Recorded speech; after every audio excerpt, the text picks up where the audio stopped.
ಭ್ರಷ್ಟಾಚಾರ ದಾಳಿಯಿಂದಾಗಿ.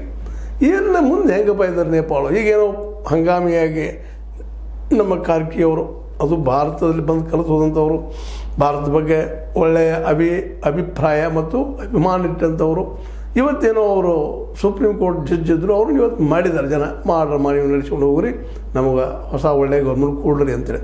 ಈಗ ಅವ್ರ ಮುಂದೆ ದೊಡ್ಡ ಒಂದು ಅಫೀಲ್ ಟಾಸ್ಕ್ ಅದ, ಮೊಟ್ಟಲಾದ ಟಾಸ್ಕ್.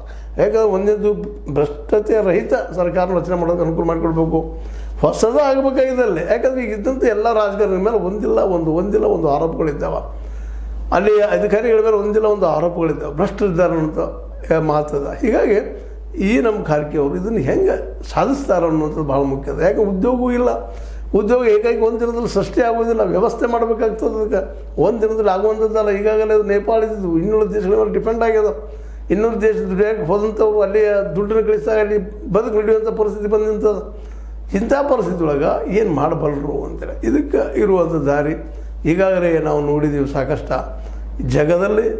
ಹೌದು, ಅಮೇರಿಕಾ ಪ್ರಜಾಪ್ರಭುತ್ವ ದೇಶದ, ಶ್ರೀಮಂತ ದೇಶದ, ಒಳ್ಳೆಯ ದೇಶದ, ಆದರೆ ಎಲ್ಲ ದೇಶಗಳು ಅದರಂತೆ ಆಗಲಿಲ್ಲ ಯಾಕೆ ಅನ್ನೋದನ್ನ ಪ್ರಶ್ನೆ ಮಾಡ್ಕೋಬೇಕಾಗಿದೆ. ಅದು ಹೇಳೋದು ಭಾಳ ಕಷ್ಟ. ಯಾಕಂದ್ರೆ ಅಮೇರಿಕಾ ಇದ್ದಂಥದ್ದು ಮೊದಲನೇದಾಗಿ ಈ ಒಂದು ನೈಸರ್ಗಿಕವಾಗಿ ಸಂಪತ್ಭರಿತವಾದ ದೇಶ, ಎರಡನೇದಾಗಿ ಉಳಿದ ಎಲ್ಲ ದೇಶಗಳಿಂದ ಹೆಚ್ಚು ಜಲ್ದಿ ಜಾಗೃತಿಯಾಗಿ ಪ್ರಜಾಪ್ರಭುತ್ವ ತಂದಂಥದ್ದು, ನಿಜವಾದ ಪ್ರಜಾಪ್ರಭುತ್ವವನ್ನು ಪಾಲನೆ ಮಾಡುವಂಥದ್ದು. ಜೊತೆಗೆ ಏನಾಯ್ತಪ್ಪ ಅಂತಂದ್ರೆ ಇಂಗ್ಲೀಷರ ಮತ್ತು ಫ್ರೆಂಚರ ದಾಳಿಯಿಂದಾಗಿ ಅಲ್ಲಿ ಬುದ್ಧಿವಂತ ಜನರು ಹೆಚ್ಚಾದರು.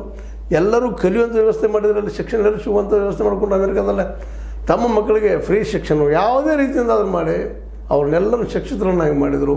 ಜೊತೆಗೆ ಈ